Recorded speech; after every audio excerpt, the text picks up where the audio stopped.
I'm just useless.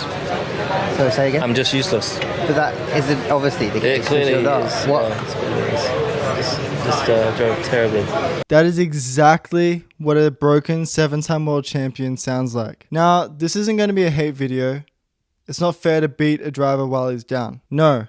Today, we are going to ask a much bigger question. Has Lewis Hamilton truly fallen, or can this legend rise again? Is his career over, or is there still room for redemption? I'm Jack. Let's talk about it.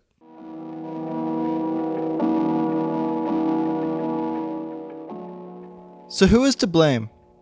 When a legend struggles, people start pointing fingers.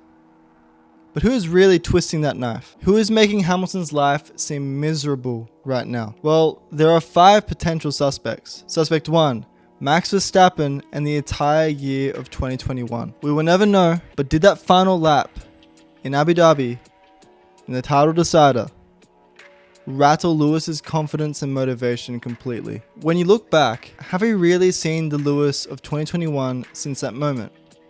Only in glimpses, right? Like his iconic win in Silverstone in 2024, an absolute masterclass. Various P2s throughout the years, and the epic sprint win in China earlier this year. But it wasn't consistent and it wasn't dominant, was it? When you look at Hamilton's reaction at the end of that race, with him crying and embracing his dad, it could appear as a possible turning point for the deflated and broken Lewis we see today. But is it more than that? I mean, back then, we never thought Lewis Hamilton falling off was possible in any shape or form. That leads us to suspect 2, George Russell. Hear me out here.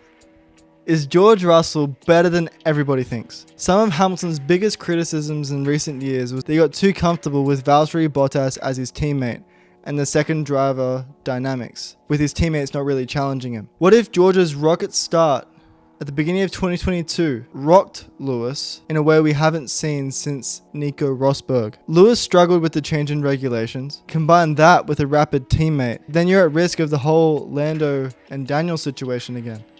A young driver dethroning the old head. But Lewis fought back in 2023, and then he fell off again in 2024. So when you look at the head-to-head between these two, you'll see that Russell had the measure of Lewis. In qualifying, it was 24-6 to Russell. In all race battles, 19-10 to Russell. And in points, 245-223 in Russell's favor. Now, is this attributed to Lewis being washed up, George being a generational talent, or something else entirely? Regardless, could it be fair to say that encountering George as his teammate shattered his confidence to the point where he will never be the same again? Well, what about suspect 3?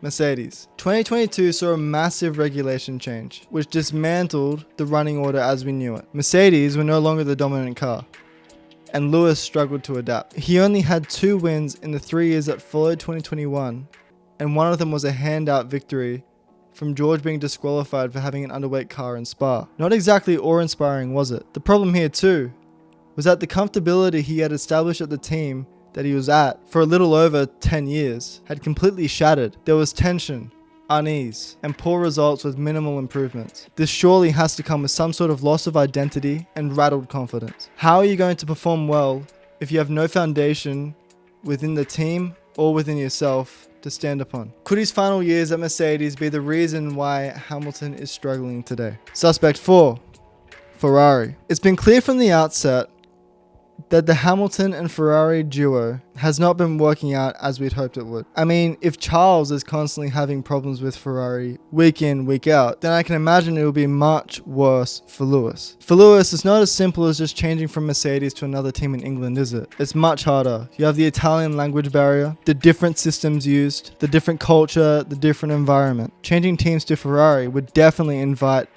a sense of culture shock. And I don't know if you've ever felt it, but for me, it was horrible.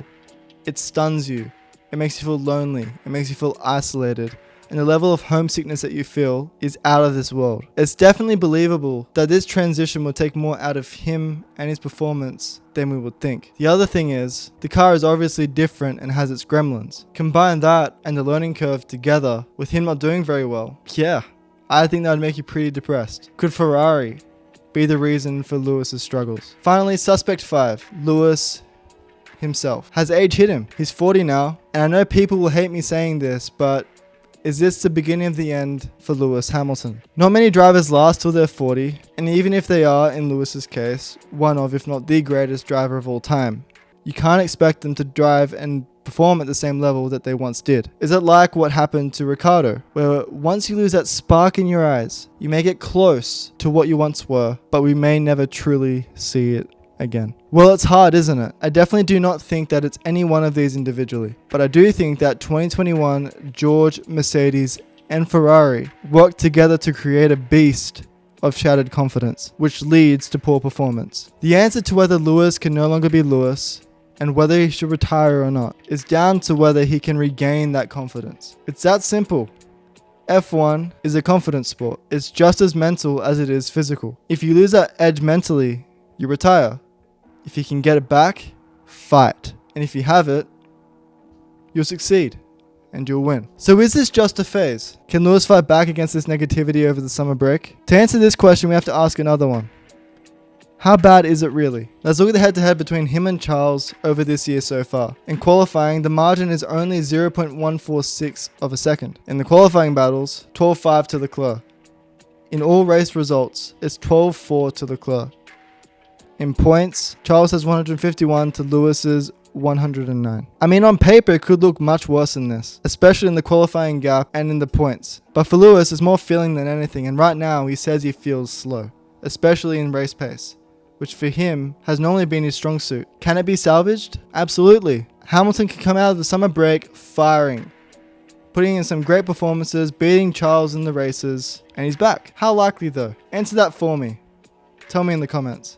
But now, is his brokenness repairable? Will we ever see the true Lewis return? If you listen to his words, read his facial expressions, watch his body language, yeah, it looks a little scary because he looks so defeated. Kind of comparable to other drivers on the grid who look like they're on their way out. But what can be different about this time? Well, he's Lewis Hamilton. Sure, Lewis will probably never watch this video. Another new content creator with a handful of views. However, I do want to encourage him, and I want us to remember his greatness. Now, I'm not a Lewis fan. I actually went for Max in 2021, but I truly respect the legend that he is and what he's done for the sport that I love. He brought dominance, record-shattering performances. The way he drives with such precision, such accuracy, reminds me of my favorite tennis player, Roger Federer. Classy, unmatched elegance. I also truly respect his kind heart. And that's why it pains me so much to see him so broken. But I'll remain hoping to the very end that we will see this Lewis one more time, so we can all stand here in admiration of the all-time great we have been so privileged to witness. Keep fighting, Lewis. But what do you guys think? Have you ruled him out? Do you believe? Can he fight back? Let me know in the comments. Please like and subscribe if you loved the video. I'm Jack, and you watched Jacked F1.